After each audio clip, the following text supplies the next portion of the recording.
Dios les bendiga a mis hermanos, mis hermanas y amigos que nos ven a través de su programa El Café de la Mañana. Y hoy vamos a compartir la palabra de Dios en el libro de Job, capítulo 42, versículo 15. Y dice la palabra de Dios: y no había mujeres tan hermosas como las hijas de Job en toda la tierra, y les dio su padre herencia entre sus hermanos. Muy bien, mis amados hermanos y hermanas, en el libro de Job que acabamos de compartir, encontramos, la narración nos recuerda a un varón justo, que no había alguien como él, temeroso de Dios.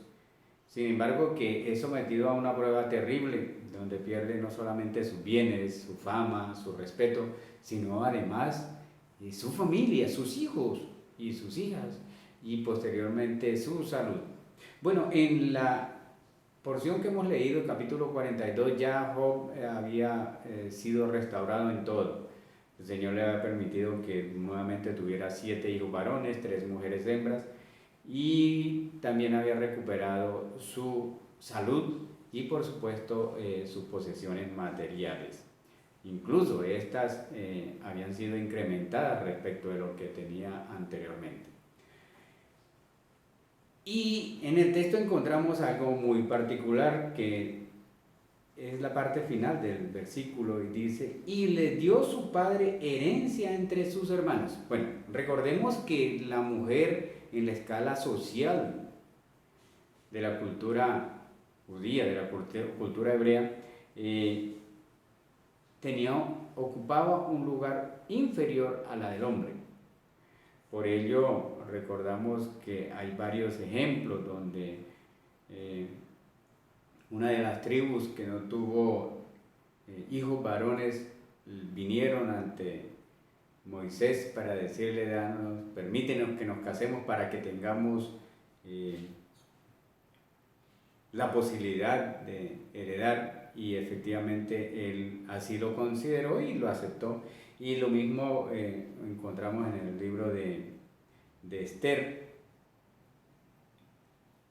donde fue necesario que la nuera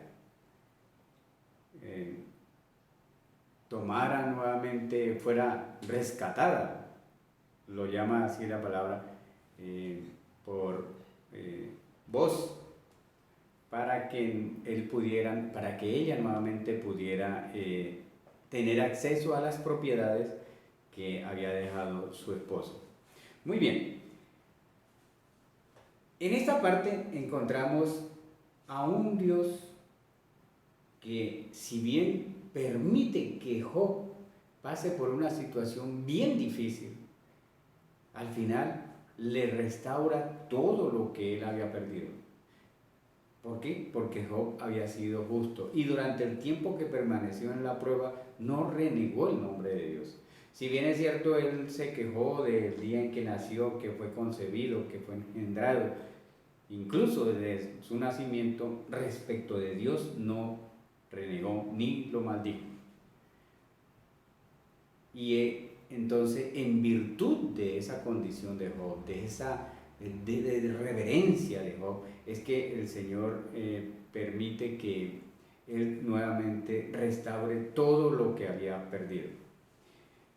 Y Job, siendo coherente precisamente con esa justicia que Dios le hace,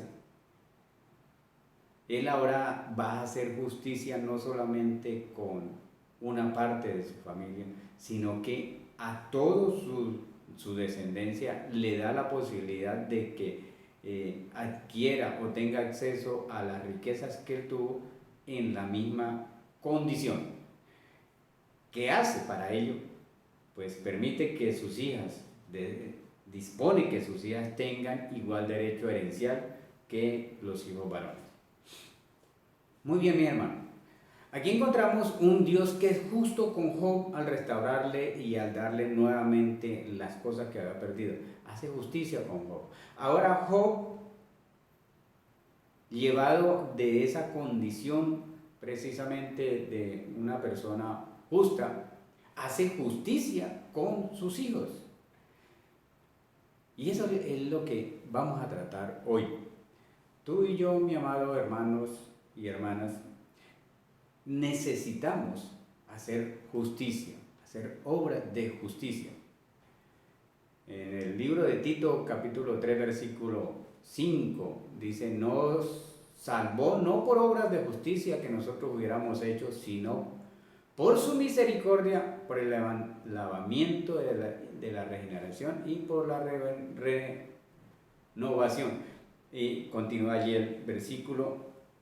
Recordemos que la salvación no es por obras, no es porque tú y yo seamos justos, no, aquí nos está recordando, Él nos salvó no por obras de justicia, no porque hagamos justicia, no porque, no es porque Él, por su misericordia. Así que de la justicia que estamos hablando hoy es el resultado de esa condición que Dios hizo con nosotros. Nosotros tenemos que ser justos y a mi respaldo tenemos una biblioteca que el Señor permitió que la adquiriéramos, y cuando estábamos instalando los libros, mi esposa acordamos que los libros antiguos que ya no se usan, no los íbamos a instalar porque de pronto no tendría un buen aspecto. Sin embargo, los libros viejos de mi parte, yo los conservé, y los de ella, yo le dije, no, eso no lo coloquemos, estaban un poco maluquitos. No hice justicia. La justicia en nuestra vida tiene que ser en las cosas cotidianas, en las cosas más sencillas, en aquellas que parezcan minúsculas. En este caso, yo no hice justicia. Y cuando el Señor me recordaba de esta palabra, Dios, bendito Dios, perdóname, porque definitivamente la palabra de Dios te confronta al punto que definitivamente, precisamente porque es que Dios sabe de que tenemos necesidad. Y Él nos habla a través de su palabra para que en nuestra vida hagamos las cosas correctamente, conforme a Él le agrada. Entonces, mi amado hermano, en Romanos 1:17 dice, porque en el Evangelio la justicia de Dios se revela por fe y para fe, como está escrito, mas el justo por la fe vivirá. Entonces, mis amados hermanos, nosotros tenemos un ejemplo fenomenal que Dios nos da a través de Él respecto del hombre. Cuando Dios dice, recordemos que en Efesios 4:24 dice, vestidos del nuevo hombre creado según Dios en justicia y santidad de la verdad. Entonces, mi amado hermano, recordemos que tenemos, así como también nos menciona en Lucas capítulo 18, versículo del 8, si no estoy mal, nos habla que ¿y acaso Dios no hará justicia a sus escogidos que claman a Él de día y de noche? Pues precisamente Dios es un Dios justo. Entonces nosotros tenemos un Dios que es justo. Aquí nos está dando ejemplo Job de justicia frente a sus hijos, de hacer justicia tanto de las mujeres como de los hombres. Entonces el Señor, ¿qué quiere de nosotros recordarnos hoy? Mira, amigo y amado hermano que nos ven, Él quiere que seamos justos en todas nuestras actuaciones, en todo nuestro comportamiento, en todas las actividades que realicemos, por más minúsculas que parezcan. No soy justo cuando actúo como les comenté, porque es que yo no puedo sobreponer mi condición, bien sea que ella parezca que no sea demasiado alta, pero que de alguna manera pueda ejercer sobre otra persona mi voluntad para hacer injusticia. Dios no quiere eso de nosotros. Por eso el Señor nos habla hoy que tiene que ser justo. Filipenses 1:11 nos dice, llenos del fruto de justicia que son por medio de Jesucristo para gloria y alabanza de Dios. Entonces, mis hermanos, ¿no? La justicia en nuestra vida tiene que ser fruto, tiene que ser consecuencia de un comportamiento conforme a la palabra de Dios. Recordemos que en Primera de Pedro 2:24 también nos habla, quien llevó él mismo nuestros pecados en su cuerpo sobre el madero, para que nosotros, siendo muertos a los pecados, vivamos a la justicia, por las heridas del cual habéis sido sanados. Vivamos a la justicia. Vivamos siempre siendo justos.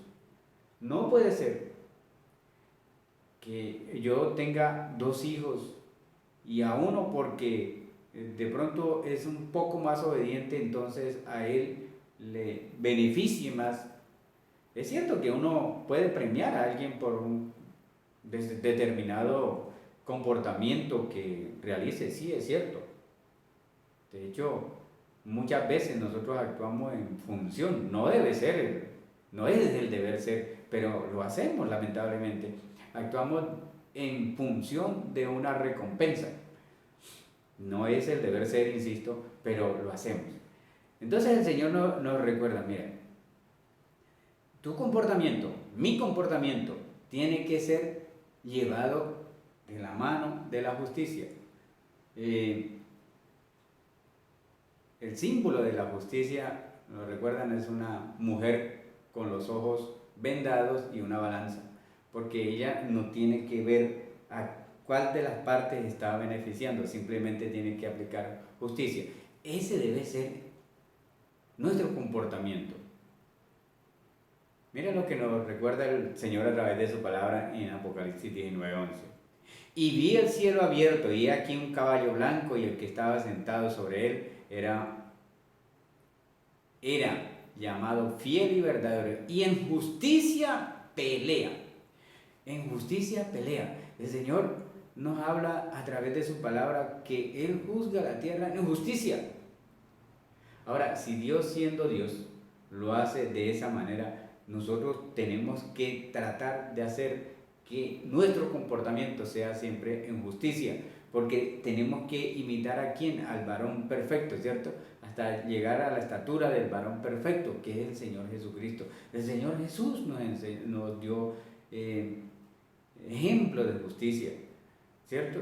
Entonces, mis amados hermanos, mis amadas hermanas, el Señor quiere que nuestro comportamiento siempre sea justo, aunque eso a veces pueda ir en contra de algún tipo de norma tal vez moral, a veces muy seguramente no legal, pero sí tal vez de orden tanto moral. Pero si eso nos lleva a ser justos, eso quiere Dios de nosotros, que hagamos justicia. Los griegos definían la justicia como de dar a cada quien lo que le pertenece, y allí hacían una cantidad de discusiones respecto a ellas, si efectivamente eso es justicia o no. Pero en términos generales podríamos decir que es valedero esta definición. Entonces, mis amados hermanos, como ni yo ni tú somos llamados a hacer juicios, simplemente nos corresponde a nosotros a ser equitativos en nuestras decisiones, a ser justos en nuestras decisiones. El Señor hoy nos recuerda, mira, cuando actúes, actúa en justicia. No se vale como lo hice yo. Decirle a mi esposa, no, esos libros están muy maluquitos, entonces no los vamos a poner ahí. Pero los míos que estaban un tanto maluquitos sí se pueden. No se ven porque la cámara no los enfoca. Pero entonces esa no es la justicia que quiere Dios. Eso es injusticia. Entonces, mis amados hermanos, hoy precisamente tenía la oportunidad de dialogar con una viuda de un militar retirado. Y por esas cosas que pasan, ella me dice, viví 20 años casada con un militar, y este militar empezó a maltratarla, hubo la separación y él tomó una nueva mujer y ahora falleció, y entonces la pensión la reclamó la nueva mujer, con quien solamente convivió unos pocos años, mientras que ella duró 20 años soportando según me comentaba, malos tratos y todo ello. Y ella me decía, mira, yo sé que él tuvo otro hijo y que por tener un hijo menor, él tiene derecho a que se le otorgue una parte de la pensión. Eso lo sé, pero es que yo viví casada, el vínculo matrimonial nunca se rompió. Así que yo lo que quiero es que me hagan justicia. Justicia es lo que quiero. Sí es cierto que la otra señora vivió con él la última parte de la vida, pero fueron unos años corticos. Yo viví la mayoría del tiempo y tuve que vivir las verdes y las maduras. Alguna vez decía alguien, fueron más verdes porque maduras nunca hubo. Seguramente sí lo hubo. Pero ella, ¿qué pide ahora? Que le hagan justicia. No está pidiendo que le quiten la parte de la cuota parte que le correspondería a la otra señora, no, porque ella es consciente, sí, ella convivió con él hasta el último tiempo. Fueron poquitos años, muchísimos menos que los que convivió con ella, y dice, pero ya yo soy consciente de eso, mis hijos ya están grandes, son mayores de edad, 3 hijos que tuve con él, ella solamente tuvo un solo hijo, convivió ni siquiera la cuarta parte de lo que convivió con la esposa, pero dice, pero yo soy consciente, a ella, por vivir con él, por tener una sociedad conyugal, pues tiene derecho a que se le reconozca la parte de la pensión que corresponde al cónyuge, pero es que no es solamente de ella, yo sé que tengo derecho porque es que yo fui quien soporté todo ese tiempo de privaciones y toda esa cuestión de falta de presencia de la persona, porque durante el tiempo que estuvo activo, fue que convivió con ella. Entonces, en esos 20 años dice, yo sé que tengo derecho. Y es cierto, tiene derecho, la ley la ampara. Pero, ¿qué pretende? Que se le otorgue la cuota parte que corresponde. Esa es justicia. A ese es que el Señor nos está llamando, a que hagamos justicia. En que nuestro comportamiento, mis amados hermanos, sea siempre guiado por actos de justicia. No nos apartemos de ello, no nos desviemos de esa marco o norma de referencia que debe ser la justicia. Y la justicia aquí en Efesios 4:24 dice, creados según Dios en la justicia y santidad. Entonces también, si somos justos, tenemos que vivir en santidad. Y muy seguramente si vivimos en santidad, pues seremos justos. Entonces, mis amados hermanos, eso es lo que Dios quiere para ti y para mí hoy. Y es la invitación que le voy a pedir que me acompañen orando para que Dios nos ayude a ser justos. Amén. Padre, en el nombre de tu Hijo amado Jesucristo, yo te doy gracias, te bendigo, Señor, porque tú eres bueno y porque para siempre es tu misericordia, Dios. Padre, y venimos a tu presencia, Señor. Vengo a tu presencia pidiéndote, Señor, que me ayudes a ser justo, Señor, en todas mis acciones, Señor, en todos mis comportamientos, en los diferentes roles donde me desempeño, donde se desempeña cada una de los hermanos y las hermanas que hoy comparten, Señor, a través de esta plataforma, bendito Dios, a través de las redes, Señor. Padre, ayúdanos, Señor. Ayúdanos para que nuestra vida, Señor, sea siempre, Señor, guiada por la justicia, por tu palabra, Señor, tu palabra que es justa, Señor, y sabemos, Señor, que si nos apegamos a ella, bendito Dios, seremos justos en todo lo que hagamos, Señor. Ayúdanos, bendito Dios, para que no nos apartemos de ella, Señor, que esa palabra tuya que es lámpara a nuestros pies, Señor, y lumbrera a nuestro camino, nos ayudes, Señor, a caminar siempre en justicia. En el nombre de tu Hijo amado Jesucristo, amén y amén. Dios me les bendiga, Dios les guarde y no olviden, Cristo viene pronto, así que debemos estar preparados. Dios les bendiga, Dios les guarde.